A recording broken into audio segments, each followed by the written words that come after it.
അസ്സലാമു അലൈക്കും വറഹ്മത്തുള്ളാഹി വബറകാതുഹു. ഇന്നൽ ഹംദലില്ലാഹ് അൽഹംദുലില്ലാഹി റബ്ബിൽ ആലമീൻ വല്ലാഖിബത്തു ലിൽ മുത്തഖീൻ വലാ ഉദ്വാന ഇല്ലാ അലൽ ളാലിമീൻ. വഉസല്ലി വഉസല്ലിമു അലാ അഷ്റഫിൽ അംബിയാഇ വൽ മുർസലീൻ നബിയുനാ മുഹമ്മദിൻ വഅലാ ആലിഹി വഅസ്ഹാബിഹിൽ ഫായിസീന ബിരില്ലല്ലാഹ്. അല്ലാഹുമ്മ സ്വല്ലി അലാ മുഹമ്മദിൻ വഅലാ ആലി മുഹമ്മദ് കമാ സ്വല്ലൈത അലാ ഇബ്രാഹീം വഅലാ ആലി ഇബ്രാഹീം വബാരിക് അലാ മുഹമ്മദിൻ വഅലാ ആലി മുഹമ്മദ് കമാ ബാറക്ത അലാ ഇബ്രാഹീം വഅലാ ആലി ഇബ്രാഹീം ഇന്നക ഹമീദും മജീദ്. അമ്മാ ബഅദു ഫഇന്ന ഖൈറ കലാമി കലാമുല്ലാഹ് വഖൈറൽ ഹദീ ഹദീ മുഹമ്മദിൻ സല്ലല്ലാഹു അലൈഹി വസല്ലം വശർറൽ ഉമൂരി മുഹദസാത്തുഹാ വകുല്ല മുഹദസത്തിൻ ബിദ്അ വകുല്ല ബിദ്അത്തിൻ ളലാല വകുല്ല ളലാലത്തിൻ ഫിന്നാർ. അഊദു ബില്ലാഹി മിനശ് ശൈത്വാനിർ റജീം. ബിസ്മില്ലാഹിർ റഹ്മാനിർ റഹീം. യാ അയ്യുഹല്ലദീന ആമനുത്തഖുല്ലാഹ ഹഖ്ക തുഖാതിഹി വലാ തമൂതുന്ന ഇല്ലാ വഅൻതും മുസ്ലിമൂൻ. ബിസ്മില്ലാഹിർ റഹ്മാനിർ റഹീം.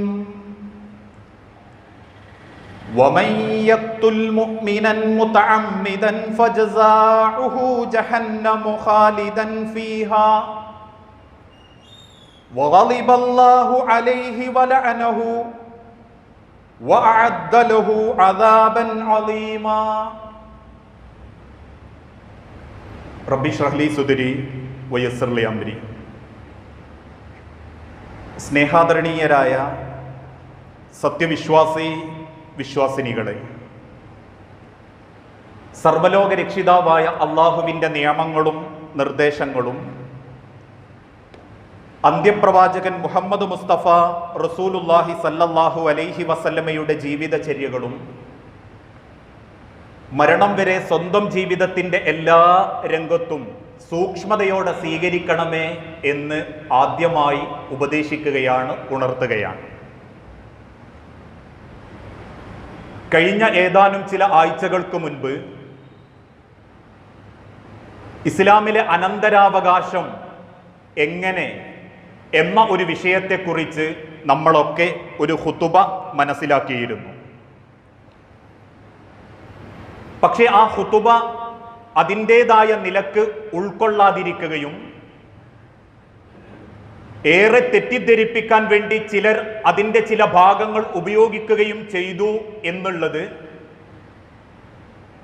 പലരുടെ നിർദ്ദേശങ്ങളിൽ നിന്നും പ്രതികരണങ്ങളിൽ നിന്നും നമുക്ക് മനസ്സിലാക്കാൻ സാധിച്ചിട്ടുണ്ട്.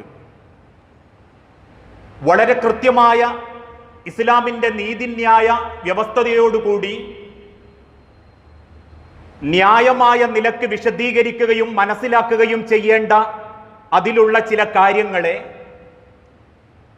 സ്വന്തം താല്പര്യത്തിനും നേട്ടത്തിനും വേണ്ടി മാത്രം അടർത്തിയെടുത്ത് സ്വത്ത് കൈക്കലാക്കാൻ വേണ്ടി ഭീഷണിപ്പെടുത്താനും സ്വാധീനിക്കാനും ആ അനന്തരാവകാശ നിയമങ്ങളിൽ ചിലർ ദുരുപയോഗപ്പെടുത്തി എന്നുള്ളതൊരു വാസ്തവമാണ്. സത്യത്തിൽ ചില മക്കൾ മനസ്സിലാക്കിയത് വാപ്പാന്റെ സ്വത്ത് എനിക്ക് കിട്ടണം, അത് വാപ്പ ജീവിച്ചിരിക്കുമ്പോൾ തന്നെ എനിക്ക് വീതം വെച്ച് തരണം, വാപ്പ എന്ത് ചെയ്താലും വാപ്പയ്ക്ക് എന്ത് സൂക്കേടാണെങ്കിലും എന്റെ സ്വത്ത് എഴുതി തന്നേക്കൂ, കണ്ടോ കൊടുക്കാൻ പറഞ്ഞിട്ടുണ്ട്, അതുകൊണ്ട് എന്റെ ഭാഗം എന്റെ ഓതി അതെനിക്ക് കിട്ടണം എന്ന് വാശി പിടിക്കുന്ന ആ ഖുതുബയെ ദുർവ്യാഖ്യാനം ചെയ്ത ഒരുപാട് അവസ്ഥകൾ ഉണ്ടായിട്ടുണ്ട്. അതുകൊണ്ടാണ് ഇന്നത്തെ ചില മക്കൾ മനസ്സിലാക്കിയതും എന്തു തോന്നിവാസം ചെയ്താലും എന്തു കൊള്ളരുതായ്മകൾ ചെയ്ത് ജീവിച്ചാലും വാപ്പാന്റെ സ്വത്ത് കിട്ടണം. അങ്ങനെ ഒരു നിയമം ഇസ്ലാമിലില്ല. മക്കൾ എന്ത് വൃത്തികേട് ചെയ്താലും എന്ത് കൊള്ളരുതായ്മകൾ, അതായത് ഒരുപക്ഷെ വാപ്പാനെയും ഉമ്മാനെയും സംരക്ഷിക്കുകയില്ല, അവർക്കൊരു സമാധാനം കൊടുക്കുകയില്ല, അവരെ നോക്കേണ്ട നോക്കലോ അവരോടുള്ള കടമയോ അവർക്ക് ചെയ്തു കൊടുക്കേണ്ട ബാധ്യതയോ ഉത്തരവാദിത്തങ്ങളോ ഇതൊന്നും ചെയ്യില്ല. പക്ഷേ വാപ്പാന്റെ സ്വത്ത് കിട്ടണം, ഉമ്മാന്റെ സ്വത്ത് എനിക്ക് വീതിച്ചു കിട്ടണം. എത്രയേറെ സ്വന്തം മാതാപിതാക്കളിൽ നിന്ന് തലയണ മന്ത്രം കൊണ്ടോ കെട്ടിയ പെണ്ണിന്റെയോ ആണിന്റെയോ ദുഷ്ടചിന്തകളെ കൊണ്ടോ നിരാലംബരായ മാതാപിതാക്കളെ നോക്കാതെ ഉപേക്ഷിച്ചു പോയവനും വാപ്പ മരിച്ചാൽ സ്വത്ത് കിട്ടണം, അല്ലെങ്കിൽ ജീവിച്ചിരിക്കുമ്പം എന്റെ ഓതി തന്ന് എന്നെ ഒഴിവാക്കണം. അങ്ങനെ ഒരു നിയമം ഇസ്ലാം പഠിപ്പിച്ചിട്ടുമില്ല, മക്കൾക്ക് അവകാശം കൊടുത്തിട്ടുമില്ല. അതുകൊണ്ട് തന്നെ അനന്തരാവകാശ വിഷയത്തിൽ പല രംഗത്തും നമ്മൾ ചില കാര്യങ്ങൾ ബോധ്യപ്പെടേണ്ടതുണ്ട്. ആർക്കാണ് അനന്തരാവകാശം? അനന്തരം കിട്ടണമെങ്കിൽ ആ മക്കൾക്കുണ്ടാകേണ്ട യോഗ്യതകൾ എന്ത്? എങ്ങനെയാണ് അനന്തര സ്വത്ത് വീതിക്കേണ്ടത്? അത് കൊടുക്കാൻ മാതാപിതാക്കൾക്ക് കാരണമാകേണ്ട വസ്തുതകൾ എന്ത്? എന്റെ മാതാപിതാക്കൾ എന്നോട് കാരുണ്യം കാണിക്കണം, എനിക്കെന്താ തന്നാൽ?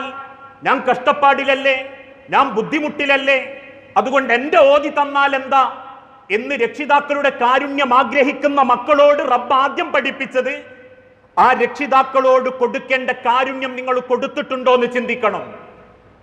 എന്നോട് കാരുണ്യം കാണിക്കണം എന്നാഗ്രഹിക്കുന്നുണ്ടെങ്കിൽ ആ കാരുണ്യം ഞാൻ അവർക്ക് കൊടുത്തിട്ടുണ്ട് എന്നുറപ്പുള്ള മക്കൾക്കേ മാതാപിതാക്കളുടെ സ്വത്തിൽ അവകാശമുള്ളൂ.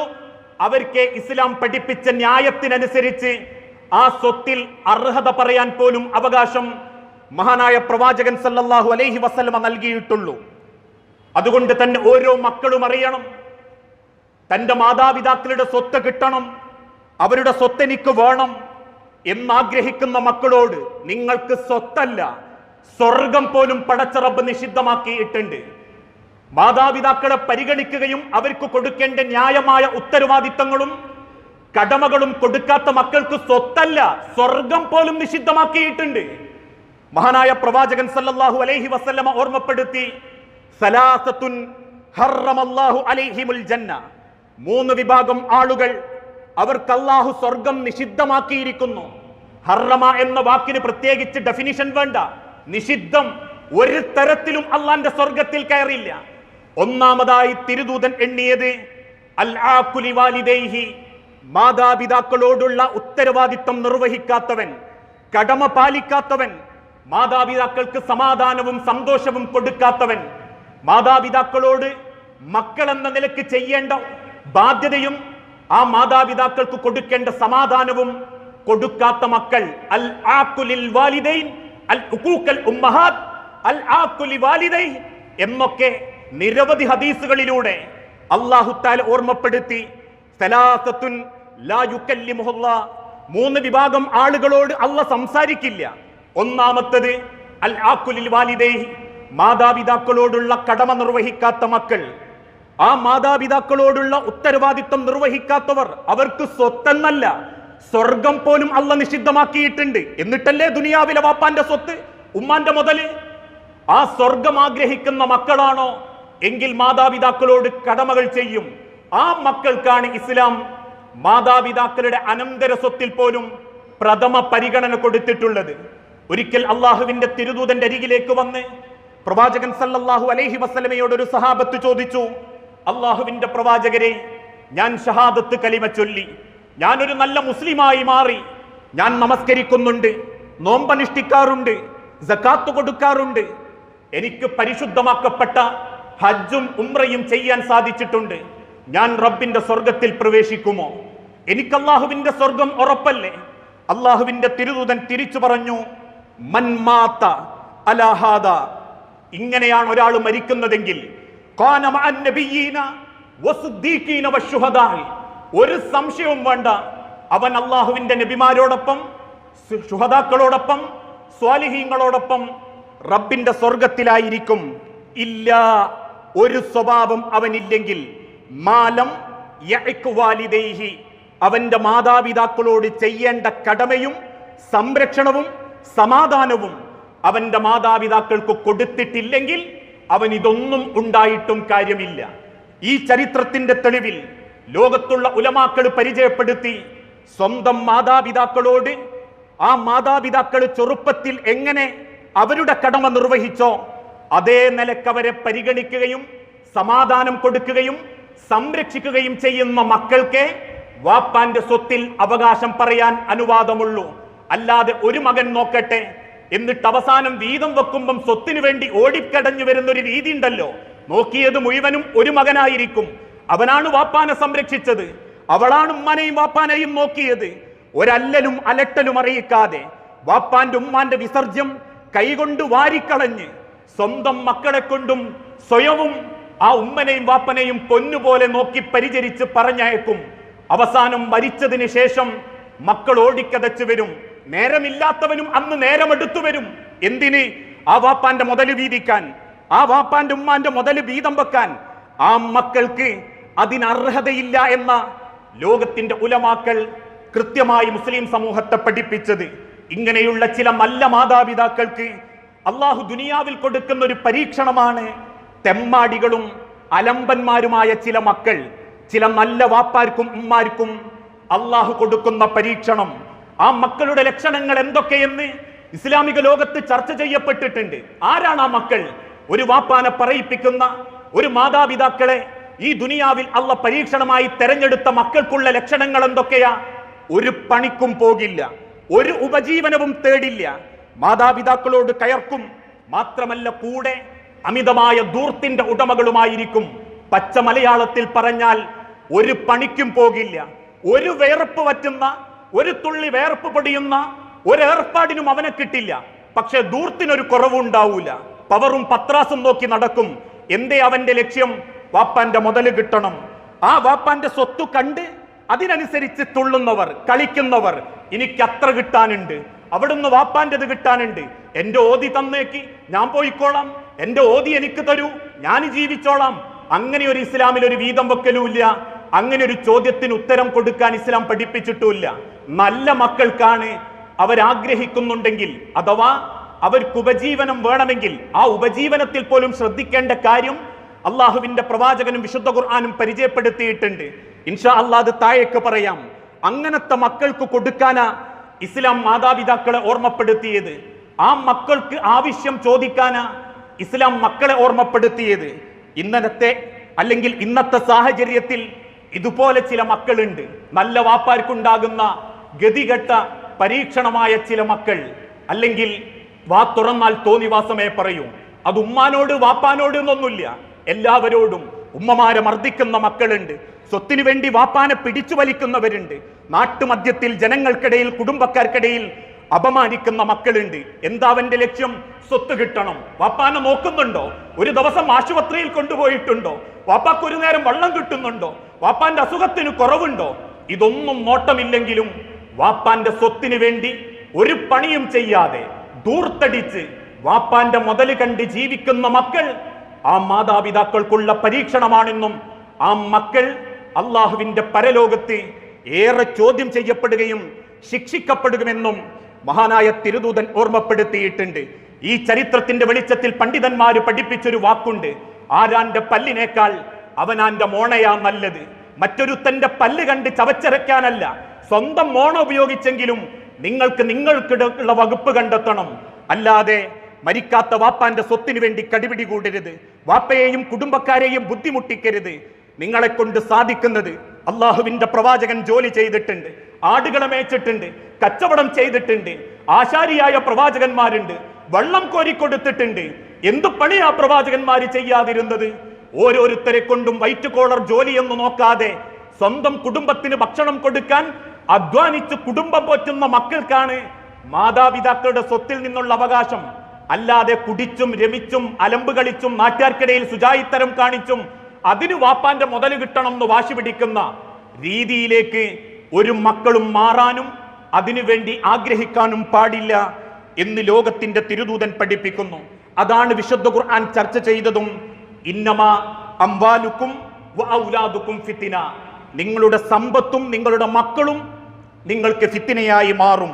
അതുകൊണ്ട് തന്നെ സ്വത്ത് വേഗം കിട്ടണം, അത് വാപ്പ മരിക്കാതെ മുൻപ് തന്നെ ബാധ്യതയൊന്നും നിർവഹിച്ചിട്ടില്ലെങ്കിലും മുതലങ്ങ് വീതിച്ചൂടി എന്ന് പറയുന്നൊരു രീതി അത് ഇസ്ലാമിൽ അനുവദിച്ചിട്ടില്ല.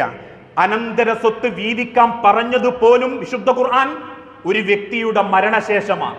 മരണത്തിന്റെ മുൻപ് അത് വീതിക്കുന്നുണ്ടെങ്കിൽ അതിനാ വാപ്പാക്ക് ചില കാരണങ്ങൾ ഉണ്ടാവണം. മക്കൾ അനാഥപ്പെട്ടു പോകും, അന്യൻ പിടിച്ചടക്കും, അല്ലെങ്കിൽ അനീതിയും അല്ലെങ്കിൽ നീതിബോധവും നഷ്ടപ്പെടും എന്ന് ബോധ്യമുണ്ടെങ്കിലേ വാപ്പാക്കത് വീതിക്കാൻ മരണത്തിന്റെ മുൻപ് ഇസ്ലാം അവകാശം നൽകിയിട്ടുള്ളൂ.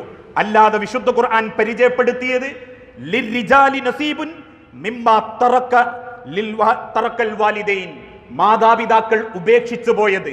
എങ്ങനെ ഉപേക്ഷിച്ചു പോയത്? രണ്ട് നിലക്ക്. ഒന്ന്, അവർ മരണപ്പെട്ടാൽ. രണ്ട്, അവർ നാട് വിട്ടുപോയി. 90 വയസ്സ് വരെ അവരുടെ പ്രായം കണക്കാക്കിയതിന് ശേഷം അവർ തിരിച്ചു വന്നിട്ടില്ലെങ്കിൽ അത് വീതം വെക്കാമെന്നൊക്കെ ഹനഫി ഹംബലി മദ്ഹബുകളിൽ പറയുന്നുണ്ടെങ്കിലും പ്രഥമ ദൃഷ്ട്യ ഒരു മാതാവിന്റെയും പിതാവിന്റെയും സ്വത്ത് വീതിക്കാനുള്ള അവകാശം അവരുടെ മരണാനന്തരമാണ്. അതിന്റെ മുൻപ് അവർ വീതിക്കുന്നുണ്ടെങ്കിൽ അത് ന്യായം ഉണ്ടാകണം, അതിനൊരു കാരണമുണ്ടാകണം.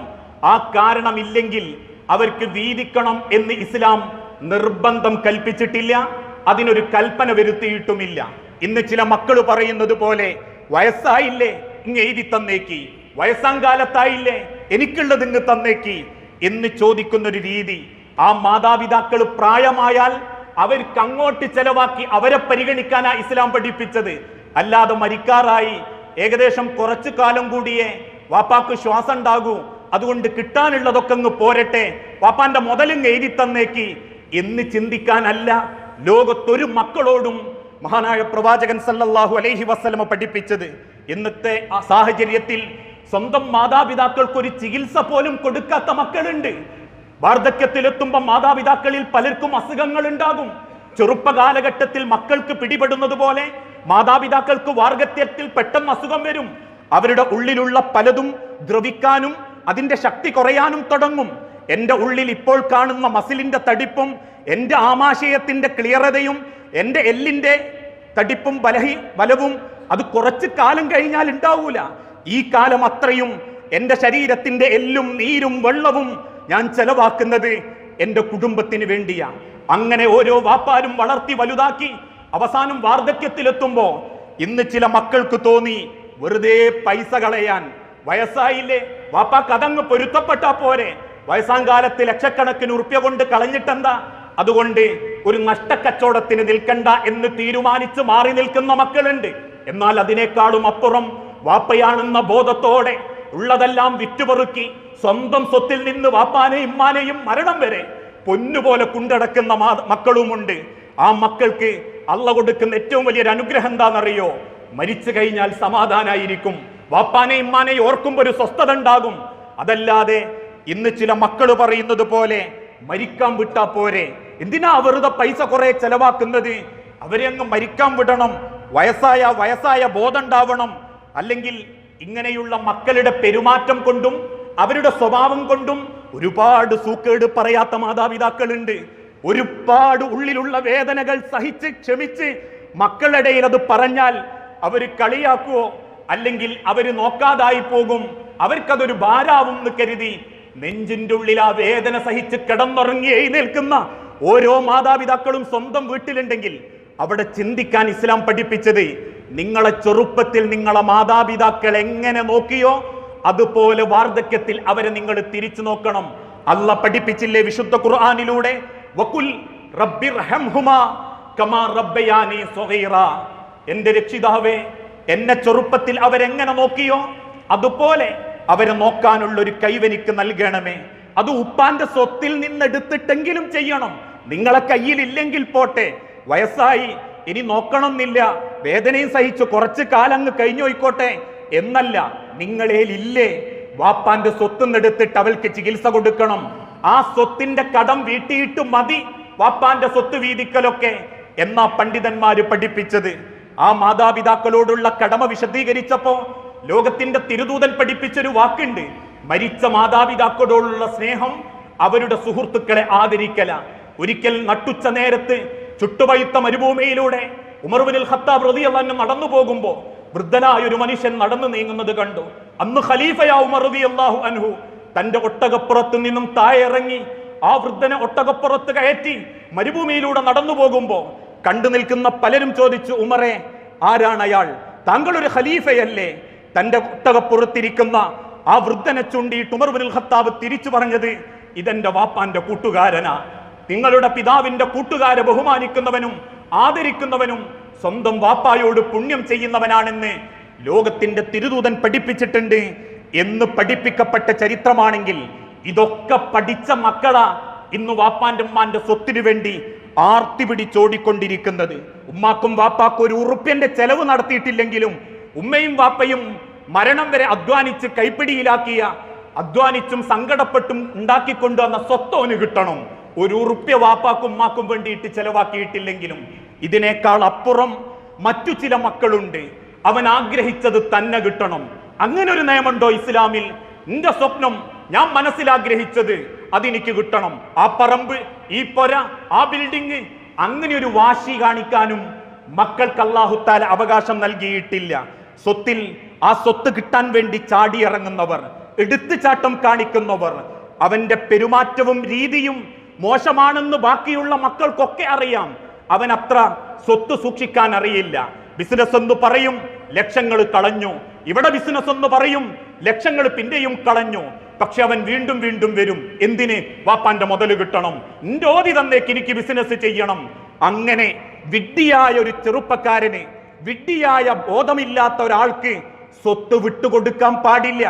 അവന് ബിസിനസ് അറിയില്ല, സ്വത്ത് സമ്പാദനത്തിലോ ക്രിയവിക്രയത്തിലോ ഓന് കഴിവില്ല എന്ന് തോന്നിയാൽ, അതല്ലെങ്കിൽ നീതിയും ന്യായവും നോക്കാതെ ആർത്തി പിടിച്ചോടുന്ന ഒരു വിഡ്ഢിയാണ് അവനെങ്കിൽ അവന് സ്വത്ത് കൊടുക്കണം, വാപ്പാന്റെ വീടങ്ങ് വെച്ചു കൊടുത്തേക്കണം എന്നും വിശുദ്ധ ഖുർആനിന്റെ വെളിച്ചത്തിൽ ഇസ്ലാം ലോകത്തിന് പരിചയപ്പെടുത്തിയിട്ടില്ല. ബാക്കിയുള്ളവർ ചോദ്യം ചെയ്യരുത്. വാപ്പ എനിക്ക് തന്നു, എനിക്ക് കിട്ടണം, അതെനിക്ക് തരണം. പെങ്ങന്മാര് ചോദിക്കാൻ പാടില്ല, ആങ്ങളാരും ഉണ്ടാൻ പാടില്ല, വാപ്പ അതെനിക്ക് വേണം എന്ന് വാശി പിടിക്കുന്ന ഒരു രീതി വിശുദ്ധ ഖുർആൻ ഓർമ്മപ്പെടുത്തി. വലാ തുഉത്തു സുഫഹാ അംവാലകും, ഒരിക്കലും നിങ്ങളുടെ സ്വത്ത് വിഡ്ഢികൾക്ക്, ബോധമില്ലാത്തവർക്ക് നിങ്ങൾ വിട്ടുകൊടുക്കരുത്. അല്ലതീ ജഅലല്ലാഹു ലക്കും ഖിയാമൻ, അല്ലാഹു നിങ്ങൾക്ക് മുഴുവനും നിലനിൽപ്പായി തന്നൊരു സ്വത്ത്. ആ സ്വത്തേയുള്ളൂ, അതിനാണ് അവൻ വാശി പിടിക്കുന്നത്. അതെല്ലാവർക്കും കൂടി അവകാശപ്പെട്ടതാ. എന്നാൽ അവനെ പറ്റിയോ അവളെ പറ്റിയോ അവളുടെ കെട്ടിയവനെ പറ്റിയോ ബാക്കിയുള്ള കുടുംബക്കാർക്ക് ഒരു നല്ല അഭിപ്രായമല്ല. നശിപ്പിക്കാനേ പഠിച്ചിട്ടുള്ളൂ. പൈസ എങ്ങനെ ഇറക്കും, നാശം, അതിനുവേണ്ടി മെനക്കെടില്ല, അധ്വാനിക്കില്ല, ഒരു കച്ചവടത്തിന്റെ തന്ത്രമറിയില്ല, നോക്കുകയോ അതിനു വേണ്ട ചുറ്റുപാടുകൾ ഒരുക്കുകയോ ചെയ്യില്ല. പക്ഷെ ബിസിനസ്സിന് ഭയങ്കര പൂതിയ. അങ്ങനെ പണം കൈവിട്ട് കളയുന്ന വിഡ്ഢികൾക്ക് വേണ്ടി ആ സ്വത്ത് വിട്ടുകൊടുക്കാൻ പാടില്ല. പക്ഷേ വർസുഖൂഹും, അതിൽ നിന്ന് അവൻ നിങ്ങൾക്ക് എന്തെങ്കിലും തിന്നാൻ കൊടുക്കാം. എല്ലാവരും കൂടി തീരുമാനിച്ച് ഒരുമിച്ച് നിങ്ങൾക്കതിൽ നിന്ന്, ആ വ്യക്തി ദരിദ്രനാണെങ്കിൽ അവൻ എന്തെങ്കിലും ഒന്ന് വിട്ടുകൊടുത്തേക്കാം.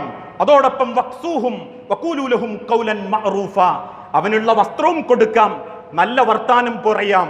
അതല്ലാതെ അവന്റെ വാശി കാരണം, അവന്റെ കടുംപിടുത്തം കാരണം എല്ലാവർക്കും കൂടി അവകാശപ്പെട്ട സ്വത്ത് ഈ കൈവിട്ട് കളിക്കുന്ന ഒരാൾക്ക് വേണ്ടി വിട്ടുകൊടുക്കരുത് എന്നും വിശുദ്ധ ഖുർആനിലൂടെ അള്ളാഹു കൃത്യമായി പഠിപ്പിച്ചിട്ടുണ്ട്. അതിന്റെ പേരിൽ അവൻ പിണങ്ങുന്നു, അവൾ പിണങ്ങിപ്പോകുന്നു, അളിയാക്ക ചൊടിക്കുന്നു എങ്കിൽ ആ മര്യാദ കാണിച്ചിട്ടും പിണങ്ങുന്നത് നിങ്ങളെ ബാധിക്കുകയില്ല. അതിന്റെ പേരിൽ അത് നിങ്ങൾക്കൊരു ഭാരമാവുകയില്ല. മറ്റുള്ളവന്റെ അർഹതപ്പെട്ട സ്വത്ത് സ്വന്തം പരിധിയിലേക്ക് ആക്കണമെന്ന് വെപ്രാളപ്പെടുന്നവന്റെ പിണക്കമോ അവന്റെ ദേഷ്യമോ അവന്റെ പകയോ ഒരിക്കലും നിങ്ങളെ സ്വാധീനിക്കില്ല എന്ന് അള്ളാഹു വിശുദ്ധ ഖുർആനിലൂടെ പഠിപ്പിച്ചിട്ടുണ്ട്. എന്നിട്ട് അള്ളാഹു അവരോട് പറയുന്നു, നിങ്ങൾക്ക് അർഹതപ്പെടാത്ത സ്വത്തിനോട് അമിതമായ ഭ്രമം കാണിക്കരുത്.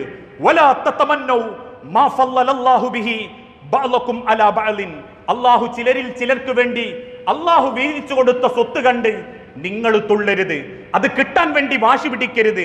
ന്യായവും നിയമവും പ്രകാരം, ഇസ്ലാം പഠിപ്പിച്ച ഇസ്ലാമിലെ നിർദ്ദേശപ്രകാരം എന്താണോ ഉള്ളത് അത് നിങ്ങൾക്ക് വാങ്ങാൻ സാധിക്കണം, അത് നിങ്ങൾ അംഗീകരിക്കണം. ആ തൃപ്തിയോടെ നിങ്ങൾക്കതിനെ കണ്ടെത്താൻ സാധിക്കണം. എന്നാൽ ലോകത്തിന്റെ തിരുദൂതൻ വിശുദ്ധ ഖുർആനിന്റെ വെളിച്ചത്തിൽ അനന്തരം തടയുന്ന, വാങ്ങാൻ പറ്റൂല എന്ന് കൽപ്പിച്ച ഒരു ഘട്ടമുണ്ട്. അതേതെന്നറിയുമോ? ലോകത്തിന്റെ തിരുദൂതൻ വിശുദ്ധ ഖുർആനിന്റെ വെളിച്ചത്തിൽ പഠിപ്പിച്ചു, കൊലപാതകിയാണെങ്കിൽ അവനൊരു കൊലപാതകിയാണെങ്കിൽ ഒരിക്കലും അവൻ ആ സ്വത്തിന് ഉടമയല്ല. സഹാബാക്കൾ ചോദിച്ചു, നബിയെ, കൊലപാതകം അതാരാണ് ചെയ്യുക? തിരുദൂതന്റെ സഹാബത്ത് പറഞ്ഞു, മക്കള് രക്ഷിതാക്കളെ കൊല്ലും. എങ്ങനെ? 2 നിലക്ക്. 1, മനഃപൂർവ്വം കൊല്ലും, സ്വത്തിന് വേണ്ടി കൊല്ലും. 2, അവഗണനയും പരിഹാസവും ശ്രദ്ധക്കുറവും കടമ നിർവഹിക്കാതെയും മാതാപിതാക്കളെ മരണത്തിലേക്ക് തള്ളിവിടും. അഥവാ മാതാപിതാക്കളുടെ ജീവിതത്തിൽ ചെയ്തു കൊടുക്കേണ്ട കടമയോ ഉത്തരവാദിത്തമോ ഇതൊന്നും ചെയ്യാതെ പരിഗണിക്കാതെ മാതാപിതാക്കളെ മരണത്തിന് വിട്ടുകൊടുക്കും. ആ മക്കൾക്ക് വാപ്പാന്റെ സ്വത്തിൽ അർഹതയില്ല. ഒരു വാപ്പാനെ മനഃപൂർവ്വം കൊന്ന മക്കളാണവർ.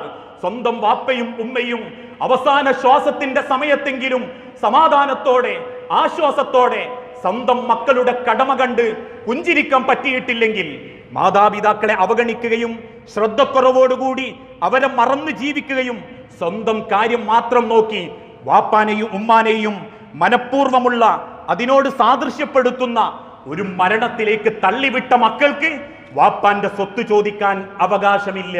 ആ സ്വത്ത് കൊടുക്കാനും ഇസ്ലാം പരിഗണന നൽകുന്നില്ല. കാരണം അവൻ സ്വന്തം മാതാവിനെ പിതാവിനെ അവഗണിച്ചു കൊല ചെയ്തവനാ. ആ കൊലക്ക് കാരണമായവനാ.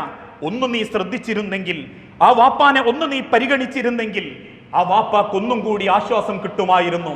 അന്ന് നീ പറഞ്ഞത് വയസ്സാം കാലം അത് ബോധ്യപ്പെട്ടാ പോരെ, വയസ്സാം പ്രായത്തില് എന്ന് പറഞ്ഞ് അവർക്ക് വേണ്ട ഒരു സന്തോഷം പോലും കൊടുക്കാതെയാണ് അവരെ നീ യാത്രയാക്കിയതെങ്കിൽ അവൻ കൊലപാതകിയാണെന്ന സ്വന്തം ഉമ്മാനെയും വാപ്പാനെയും കൊല്ലാൻ വേണ്ടി കൂട്ടുനിന്നവൻ. ആ മക്കൾക്കും ഇസ്ലാം അവകാശം പറഞ്ഞിട്ടില്ല. അള്ളാഹു പറയുന്നു, വമൻ യഖ്തുലു മുഅ്മിനൻ മുതഅമ്മിദൻ, ആരെങ്കിലും മനഃപൂർവ്വം ഒരു മുഅ്മിനെ കൊന്നാൽ ഫജസാഉഹു ജഹന്നമു ഖാലിദൻ ഫീഹാ, അവൻ ശാശ്വതമായ നരകത്തിലായിരിക്കും. അവൻ കാഫിറായിരിക്കും. ആ കാഫിറിന് മുസ്ലിമായ ഒരു മുഅ്മിനായ വാപ്പാന്റെ സ്വത്തിൽ അവകാശം പറയാൻ തെളിവില്ല. ഇതൊന്നും ശ്രദ്ധിക്കാത്ത ചില മക്കളാ വാപ്പാന്റെ സ്വത്തിന് വേണ്ടി കടിപിടി കൂടുന്നത്. ഉമ്മാനെയും വാപ്പാനെയും സംരക്ഷിക്കാനോ സഹായിക്കാനോ ഒരു സമാധാനത്തിന്റെ വർത്താനം പോലും പറയാൻ പറ്റാത്തവൻ വാപ്പാന്റെയും ഉമ്മാന്റെയും സ്വത്തിന് വേണ്ടിയിട്ട് ആർത്തി പിടിച്ച് വെപ്രാളപ്പെട്ട് അവരെ ദ്രോഹിക്കുകയും സങ്കടപ്പെടുത്തുകയും ചെയ്യുന്നതിൽ എന്ത് ന്യായവും എന്ത് നീതിബോധവുമാണെന്ന് ഓരോ മക്കളും ചിന്തിക്കണം. ഇനി ഏതെങ്കിലും കുതന്ത്രത്തിലൂടെയോ വെട്ടിപ്പിടിച്ചോ സ്വാധീനിച്ചോ മക്കൾക്കിടയിൽ കുത്തിത്തിരിപ്പുണ്ടാക്കിയും ആ സ്വത്ത് നിങ്ങൾക്ക് കിട്ടിയിട്ടുണ്ടെങ്കിൽ അത് നിങ്ങൾക്ക് എത്രമാത്രം അർഹതപ്പെട്ടിട്ടുണ്ടെന്നും ആ സ്വത്ത് നെഞ്ചോട് ചേർക്കുന്ന അന്ന് നിങ്ങൾ ചിന്തിക്കണം. സ്വന്തം മക്കൾ നമ്മളെ ഒന്ന് തിരിഞ്ഞു നിന്ന് സംസാരിച്ചാൽ വേദനിക്കുന്ന മനസ്സിന്റെ ഉടമയാണെങ്കിൽ ആ മാതാപിതാക്കളെ അതിന്റെ സന്തോഷത്തിൽ പറഞ്ഞയക്കാതെ അവരെ സ്വത്തിന് വേണ്ടി സ്വപ്നം കണ്ട് ജീവിക്കൽ, അതൊന്നും ഇസ്ലാം അനുവദിച്ചിട്ടില്ലട്ടോ. ഇസ്ലാമിൽ അനന്തരാവകാശ നിയമം എന്ന് പറഞ്ഞാൽ വാപ്പാര് ചോദിച്ചാ തന്നേക്കണം, ഞങ്ങൾ ആവശ്യപ്പെട്ട കിട്ടിയേക്കണം എന്നൊന്നുമല്ല. എല്ലാ മക്കളും ഒരുമിച്ചിരുന്ന് ഉമ്മനെയും വാപ്പനെയും നല്ല നിലക്ക് നോക്കി അവർക്കുള്ള സന്തോഷവും സമാധാനവും കൊടുത്ത് എന്നിട്ട് ഒരുമിച്ചൊരു തീരുമാനം.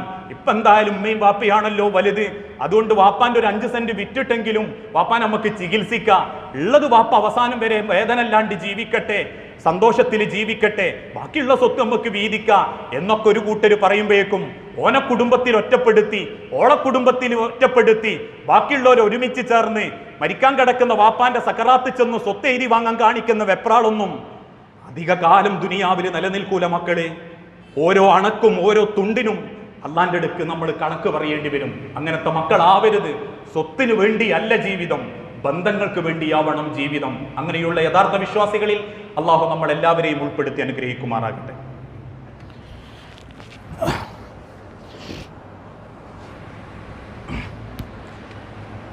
അൽഹംദുലില്ലാഹ് വസ്സലാത്തു വസ്സലാമു അലാ റസൂലിൽ അമീൻ വഅലാ ആലിഹി വഅസ്ഹാബിഹി അജ്മഈൻ. അമ്മാ ബഅദ്. യാ അയ്യുഹന്നാസ് ഉസീകും ഇയ്യായ അവ്വലം ബിതഖ്വല്ലാഹ്. ജീവിതത്തിൻ്റെ ഒരു രംഗത്തും അള്ളാഹുവിനെ മറന്നുപോകരുതേ എന്ന് എന്നോടെന്ന പോലെ നിങ്ങളിൽ ഓരോരുത്തരോടും വസിയത്ത് ചെയ്യുകയാണ്, ഉപദേശിക്കുകയാണ്. പലപ്പോഴും ഇന്നത്തെ കാലഘട്ടത്തിൽ ഇസ്ലാമിൻ്റെ നേരെ, ഇസ്ലാമിൻ്റെ സ്വത്ത് വിഷയത്തിൽ ഏറെ ആളുകൾ സങ്കടപ്പെടുത്തുന്ന ചോദിക്കുന്ന ഒരു ചോദ്യമാണ്, വാപ്പ ജീവിച്ചിരിക്കെ മകൻ മരിച്ചാൽ മകൻ്റെ മക്കൾക്ക് സ്വത്തില്ലല്ലോ, അതൊരു വല്ലാത്ത പ്രയാസപ്പെടുത്തുന്ന വിധിയല്ലേ? അതായത് ഞാൻ മരിച്ചാൽ എൻ്റെ മക്കൾക്ക് സ്വത്തില്ല, എൻ്റെ വാപ്പാന്റെ സ്വത്ത്. അതൊരു വളരെ പ്രയാസകരമായ ഒരു അവസ്ഥയല്ലേ എന്ന് ചിന്തിക്കുന്ന ആളുകളുണ്ട്. സത്യത്തിൽ ആ വിഷയത്തിൽ നേർക്കുനേരെ ഇസ്ലാമിന്റെ നിയമം അങ്ങനെയാണെങ്കിലും അതിൽ പണ്ഡിതന്മാരും ലോകത്തുള്ള ഉലമാക്കളും കൊടുത്തൊരു നിർവചനം എന്താണെന്നറിയോ? ഞാൻ മരിച്ചാൽ എൻ്റെ വാപ്പ ജീവിച്ചിരിക്കെ എൻ്റെ മക്കൾക്ക് സ്വത്തില്ല എന്ന് പറയാനുള്ള കാരണം സ്വത്ത് ഇല്ല, അനന്തരം ഇല്ല എന്നാണ്. പക്ഷേ എൻ്റെ വാപ്പാക്ക് ഒരു യത്തീം മക്കളാണ് എൻ്റെ മക്കള് എന്നുള്ള നിലക്ക് വസിയത്ത് എഴുതി വെക്കാം, ഹിബത്ത് ഇഷ്ടദാനം എഴുതി വെക്കാം. അതല്ലാതെ അവർക്കൊന്നും കൊടുക്കാൻ പാടില്ല എന്നല്ല ഇസ്ലാമിന്റെ നിയമം. ഒരുപക്ഷെ എൻ്റെ ബാക്കിയുള്ള ജ്യേഷ്ഠനേക്കാളും അനിയനേക്കാളും, എനിക്ക് ജ്യേഷ്ഠനുണ്ട്, അനിയനുണ്ട്, പെങ്ങളുണ്ട്, അവരെക്കാളും എൻ്റെ വാപ്പ പരിഗണിക്കേണ്ടത് മരിച്ചോ എൻ്റെ മക്കളെ ആയിരിക്കണം. വാപ്പല്ലാത്ത കുട്ടികളാ, അവർക്കതിന് അർഹതയുണ്ടെങ്കിൽ. ഉള്ള മക്കളെ പറ്റിയല്ല, മകന്റെ മക്കളെ പറ്റിയല്ല, ഇല്ലാത്ത ദാരിദ്ര്യത്തിലാണ് ഞാൻ, എന്നിട്ടും ഞാൻ മരിച്ചു, എൻ്റെ മക്കളാവട്ടെ കൊടിയ ദാരിദ്ര്യത്തിൽ. എളാപ്പാരും മൂത്താപ്പാരും പറഞ്ഞു, ഓ മരിച്ചതുകൊണ്ട് ഓന്റെ മക്കൾക്ക് സ്വത്തില്ല, വാപ്പാന്റെ മുതൽ മുഴുവനും ഞങ്ങൾക്ക്. അവിടെ ചിന്തിക്കേണ്ടത് ന്യായമായ കാരുണ്യപരമായ രീതിയിൽ ചിന്തിക്കാനായി ഇസ്ലാം പഠിപ്പിച്ച്. വല്യാപ്പാര്, അതായത് എൻ്റെ വാപ്പ, ആ വാപ്പ ജീവിച്ചിരിപ്പുണ്ടെങ്കിൽ, വല്യാപ്പാരെ നിങ്ങൾ ജീവിച്ചിരിപ്പുണ്ടെങ്കിൽ അവിടെ ന്യായം കാണിക്കണം. ഷറഹ് ആളുകൾ ആകെ തെരയുന്നത് ആ രംഗത്തു മാത്ര. ഇസ്ലാമിലെ ഷറഹിൽ അങ്ങനല്ല, അതുകൊണ്ട് കൊടുക്കാൻ പാടില്ല. ആ ഷറഹിലുണ്ട് വേറെ വസിയത്ത് ചെയ്യാമെന്ന്, എഴുതി വെക്കാമെന്ന്. ഇസ്ലാമിൽ എഴുതി വെക്കാന്ന് പറഞ്ഞൊരു രംഗത്ത് പണ്ഡിതന്മാർ ഏകോപിച്ചു പറഞ്ഞു, മക്കൾ മരിച്ചോയ ആ മക്കൾക്ക് എഴുതി വെക്കാം, വല്യാപ്പാരത് ശ്രദ്ധിക്കണം, ചെയ്യാം എന്നൊക്കെ പറഞ്ഞ് കുറച്ച് ദിവസം കഴിഞ്ഞു വല്യാപ്പയും മരിച്ചു. ഈ അടുത്ത ദിവസം കേൾക്കാനിടയായ ഒരു സംഭവം, അങ്ങനെ മരിച്ചൊരു വാപ്പാക്ക് 10 ഏക്കർ സ്ഥലമുണ്ട്, അതിലൊരു മകൻ മരിച്ചു. ആ മകന്റെ മക്കളാവട്ടെ ദാരിദ്ര്യത്തിന്റെ പടുക്കുഴിയില.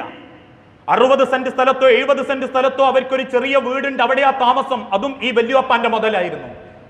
അവസാനം വല്യാപ്പയും മരിച്ചപ്പോ ഈ ചെറിയ മക്കൾ ചെന്ന് എളാപ്പാനെ കണ്ടു, സംസാരിക്കാൻ ഒരാളെ ഏർപ്പാട് ചെയ്തു. ഏർപ്പാട് ചെയ്ത സമയത്ത് ഈ മരിച്ചുപോയവന്റെ ജ്യേഷ്ഠൻ അഥവാ മൂത്താപ്പ ICU കിടക്കുകയാണ്. ICUയിൽ ചെന്ന് വിവരം പറഞ്ഞപ്പോ ഓക്സിജന്റെ മാസ്ക് മാറ്റിയിട്ട് ആ കിടക്കുന്ന കിടപ്പിൽ മൂത്താപ്പ പറഞ്ഞു പോലും, ഷറഹ് നിയമപ്രകാരം ഒന്നും ഉണ്ടാവില്ല, എന്നാലും 10 സെന്റ് ഞാൻ കൊടുക്കാം. ആ സമയത്താ ചിലർക്ക് ഷറഹിന്റെ നിയമത്തോട് സ്വത്തിന്റെ രീതിയിൽ മാത്രം ഒരു ആവേശം. കുറ്റപ്പെടുത്തല്ല, ഇത് പറഞ്ഞതിന്റെ പേരിൽ ഒരു ഇസ്ലാമിക വിരുദ്ധത അല്ല ആഗ്രഹിക്കുന്നത്. അവിടെ നല്ല മൂത്താപ്പാരെന്ത് ചെയ്യണം? അനിയൻ മരിച്ചുപോയതാ, ഓന്റെ മക്കൾക്ക് ഗതിയില്ല, അതുകൊണ്ട് എന്തെങ്കിലും ഒന്നും അവർക്ക് എഴുതി കൊടുക്കണം. വാപ്പ വല്യാപ്പാനോട് അഥവാ അവന്റെ വാപ്പാനോട് പറയണം, അല്ലെ ആ മൂത്താപ്പ എളാപ്പാരെയും പെങ്ങന്മാരെയും കൂട്ടിയിട്ട് പറയണം, മക്കളില്ല, മക്കളെ ഉള്ളൂ, നമ്മളെ അനിയൻ മരിച്ചോയതാ, സ്വന്തം ചോരനെ പട്ടിണിക്കിട്ടിട്ട് നമ്മൾ വലിയ സുജായി തരത്തിൽ തിന്ന് ജീവിക്കാന്നൊക്കെ പറഞ്ഞ അതിലൊക്കെ എന്ത് ന്യായവും നെറിയ മനുഷ്യരുള്ളു. ദുനിയാവിൽ 10-60 കൊല്ലം അള്ള നോക്കാൻ ഏൽപ്പിച്ച സ്വത്ത് അങ്ങളെ കൈമലും നമ്മളെ കൈമലുള്ളു. അത് കഴിഞ്ഞാൽ അള്ള നമ്മളെ കൊണ്ടുപോകും. ആരാ കൊണ്ടുപോയത്? എത്ര മനുഷ്യർ ഇതിന്റെ ഇടയ്ക്ക് ഈ ഒന്നാമത്തെ സഫിൽ ഞാൻ വന്ന 10 കൊല്ലത്തിന്റെ മുൻപ് കണ്ട എത്ര മുഖങ്ങൾ ഈ കൂട്ടത്തിലുണ്ട്. 6 അടി മണ്ണിലേക്ക് കൊണ്ടുപോകുമ്പോ 3 വെള്ളത്തുണിയല്ലേ കൊണ്ടുപോയിട്ടുള്ളൂ. അവനാന്റെ മുതൽ കബറിലേക്ക് വെക്കുന്ന നിരയല്ലേ കൂടെ ഉണ്ടായിട്ടുള്ളൂ. എന്നിട്ടും ആൾക്കാർക്ക് ഷറഹിന്റെ നിയമം വേണ്ടത്. ആർക്ക് എന്ത് കൊടുക്കാണ്ടിരിക്കാനുണ്ടോ അവിടെയാ ഷറഹിന്റെ നിയമം. ആ നിയമത്തിലെ ഷറഹിന്റെ നിയമമുള്ളൂ ചിലർക്ക്. അതൊന്നും അത്ര ഹലാലാണെന്ന് ചിന്തിക്കരുത്, ന്യായാന്ന് ചിന്തിക്കരുത്. ഇന്നമൽ മുഅ്മിനൂന ഇഖ്വ, നിങ്ങൾ സഹോദരങ്ങളാ. ഇനി അന്യനല്ല, സ്വന്തം രക്താണെങ്കിലും അതൊക്കെ ഒരു പരിഗണന കൊടുക്കണം. അതാ ഇസ്ലാം. ഇസ്ലാം കാരുണ്യത്തിന്റെ മതാന്ന് ലോകത്തിന്റെ മുൻപിൽ പ്രഖ്യാപിച്ച് വെള്ളിയാഴ്ച ജുമാ കേട്ട് ഇറങ്ങിപ്പോകലല്ല ഇസ്ലാം. മറിച്ച് കാരുണ്യവും സ്നേഹമൊക്കെ സ്വന്തം ജീവിതം കൊണ്ടും കൂടി തെളിയിച്ചു കൊടുക്കല. എന്നാൽ ആഖിറത്തിലൊന്ന് പുഞ്ചിരിക്കാൻ പറ്റും. ഒരിക്കൽ കൂടി പറയാ, ഇസ്ലാമിന്റെ ഷറഹ് വിരുദ്ധമായിട്ടല്ല ഞാൻ പറയുന്നത്. ഇസ്ലാം കാരുണ്യാണെങ്കിൽ ആ കാരുണ്യം നമ്മുടെ ഹൃദയത്തിൽ ഉണ്ടാവുമെന്ന് പ്രതീക്ഷിച്ചിട്ട് അല്ലാഹു തആല ഓരോ നിയമങ്ങളും പഠിപ്പിച്ചെന്നത്.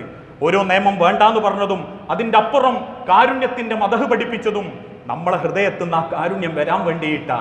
ആ രംഗത്ത് നമ്മളത് കാണിച്ചിട്ടില്ലെങ്കിൽ, ജീവിച്ചിരിക്കുന്ന കാലത്തത് കാണിച്ചിട്ടില്ലെങ്കിൽ, മരിച്ചു കഴിഞ്ഞ അനിയന്റെ മക്കൾ ഇങ്ങനെ തെണ്ടി നടക്കുമ്പോഴും വല്യാപ്പാൻ്റെ കിട്ടിയ മുതൽമേൽ നമ്മളങ്ങനെ വളരുമ്പോഴും അതൊക്കെ കഴിക്കുന്നു തിന്നു എത്രമാത്രം നന്മയാണെന്ന് ഓരോ മക്കളും ചിന്തിച്ചു കൊള്ളണം. ഇന്നല്ലെങ്കിൽ നാളെ ഞാനുങ്ങളും അള്ളാന്റെ മണ്ണിൽ മഹ്ശറയിൽ എഴുന്നേറ്റ് നിൽക്കുമ്പോൾ ഞാനുങ്ങളും കുറ്റക്കാരാവാതിരിക്കണം. ഒരു കാര്യം കൂടി, പലരും പല കുടുംബത്തിലും പലതും ചെയ്യും. ഇസ്ലാം പഠിപ്പിച്ച ആചാരങ്ങൾക്ക് വിരുദ്ധമായിട്ട് പലരും പലതും കാണിച്ചു കൂട്ടും. സാന്ദർഭികമായി സൂചിപ്പിക്കുകയാണ്. ആക്ഷേപങ്ങൾ ഒരു കുടുംബത്തിനോ രണ്ടു കുടുംബത്തിനോ ആയിരിക്കും കിട്ടുന്നതെങ്കിലും കാരണക്കാര് ചിലപ്പോ വേറെ ആളുകളായിരിക്കും. വിവാഹത്തിന്റെ പേരിൽ കാണിച്ചു കൂട്ടുന്ന തോന്നിവാസങ്ങൾക്ക് ഒരുപക്ഷെ വിവാഹത്തിന്റെ കുടുംബക്കാരായിരിക്കില്ല ഉത്തരവാദി. കൂടെ ചമയുന്ന അല്ലെങ്കിൽ വേഷം കെട്ടുന്ന കൂട്ടുകാരാവാം.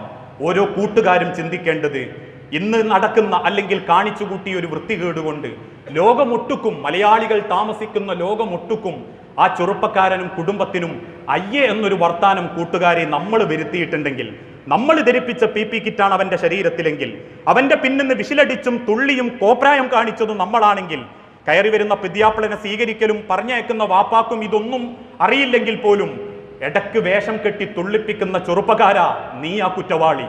നീയാണ് അവരെ കൊണ്ട് തുള്ളിപ്പിച്ചത്, നീയാണ് അവന് വേഷം കെട്ടാൻ കൊടുത്തത്. നീ കൂടെ ഇല്ലെന്നറിഞ്ഞാൽ ഓരോ ചെറുപ്പക്കാരനും മാന്യായിട്ടേ കല്യാണത്തിന് പോകൂ. കൂട്ടുകാരെന്ന് പറയുന്ന പിശാചിന്റെ ചിന്തകളുള്ള കൂട്ടുകാരൊപ്പരം കൂടുമ്പോ അത് രസമല്ല, നിങ്ങളോടുള്ള സന്തോഷമല്ലത്. നിങ്ങൾക്ക് റബ്ബിന്റെ ശാപം കിട്ടാനുള്ള വകുപ്പാണ് അവരുണ്ടാക്കി തരുന്നത്. ആയിരക്കണക്കിന് ആളുകൾ വീഡിയോ കാണുമ്പോ മനസ്സറിഞ്ഞ് അയ്യേ എന്ന് പറയുമ്പോ അതിന് കാരണക്കാരനായ ചെറുപ്പക്കാരൻ, അവനെ കൊണ്ട് വേഷം കെട്ടിച്ചവർ, അവരാ കുറ്റവാളികള്. ക്ഷണിച്ചവരും സ്വീകരിച്ചവരും കയറി വന്നവനൊന്ന് കൈ പിടിച്ചവരും ന്യായീകരിക്കോ അല്ല. നമ്മൾ ചിന്തിക്കേണ്ടത് അങ്ങനെയാ. ആ ചെറുപ്പക്കാരിൽ നിന്ന് അതിനുവേണ്ടി ആളുകൾ ആരാണോ കാരണക്കാരായവര്, അവർക്കാണ് അതിന്റെ കുറ്റം പോകുന്നത്.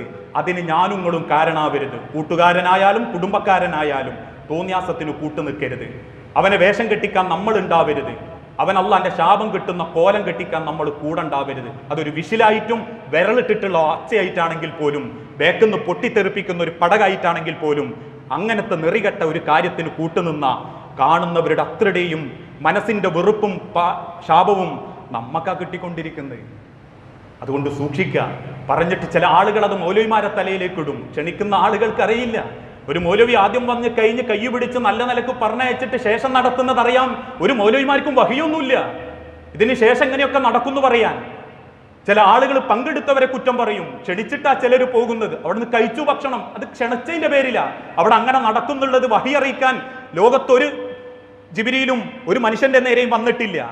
ചെയ്തവർ കെട്ടിച്ചവരാ, തുള്ളിച്ചവരാ, അതിന് ധൈര്യം കൊടുത്തവരാ, അവരാണ് കുറ്റവാളികൾ. അവർക്ക് തിരുത്തലുണ്ടാവാൻ റബ്ബിനോട് പ്രാർത്ഥിക്കണം. അതിന്റെ പേരിൽ മൊത്തത്തിൽ സങ്കടങ്ങൾ നമ്മളെയും കൂടി റബ്ബ് അതിൽ പെടുത്താതിരിക്കാനും അള്ളാഹു അനുഗ്രഹിക്കുമാറാകട്ടെ. അള്ളാഹുവെ, അറിഞ്ഞും അറിയാതെയും ചെയ്തു കൂട്ടിയിട്ടുള്ള സകല തെറ്റുകുറ്റങ്ങളും പുറത്ത് നിന്റെ സ്വർഗപൂങ്കാവനത്തിൽ ഇതേ രൂപത്തിൽ നീ ഞങ്ങളെ ഒരുമിപ്പിച്ചു കൂട്ടണമേ. നാഥ, കുടുംബജീവിതത്തിൽ ഏറെ സങ്കടങ്ങൾ അനുഭവിക്കുന്നവരുണ്ട്. ഓരോരുത്തർക്കും സമാധാനവും സ്വസ്ഥതയും നൽകി സന്തോഷമുള്ളൊരു ജീവിതത്തിലേക്ക് നീ ഞങ്ങൾ ഓരോരുത്തരെയും തിരിച്ചെത്തിക്കണമേ. മക്കളില്ലാതെ സങ്കടപ്പെടുന്ന ഇണകൾക്ക് മക്കളെന്ന അനുഗ്രഹം നൽകി ഓരോ കുടുംബത്തോടും നീ കാരുണ്യം കാണിക്കണമേ. നാഥ, മഹാപകർച്ചവ്യാധിയിൽ ഏറെ ദുരിതം അനുഭവിക്കുന്നവരുണ്ട്. ക്ഷമയോടെ അതിനെ നേരിടാനും സാമ്പത്തികമായും കുടുംബപരമായും തകർന്നു പോയവർക്ക് സമാധാനവും സന്തോഷവുമുള്ള ഒരു ജീവിതത്തിലേക്ക് തിരിച്ചു വരാനും നീ തൗഫീഖ് നൽകണമേ. റബ്ബന തഖബ്ബൽ മിന്ന ഇന്നക അൻത സമീഉൽ അലീം വതുബ് അലൈനാ ഇന്നക അൻത തവ്വാബുർ റഹീം. അല്ലാഹുമ്മ അജ്ർനാ മിനൻ നാർ, അല്ലാഹുമ്മ അജ്ർനാ മിനൻ നാർ, അല്ലാഹുമ്മ അജ്ർനാ മിനൻ നാർ. അള്ളാഹുവെ, പ്രാർത്ഥിക്കണമെന്ന് വസിയത്ത് തന്നവരുണ്ട്.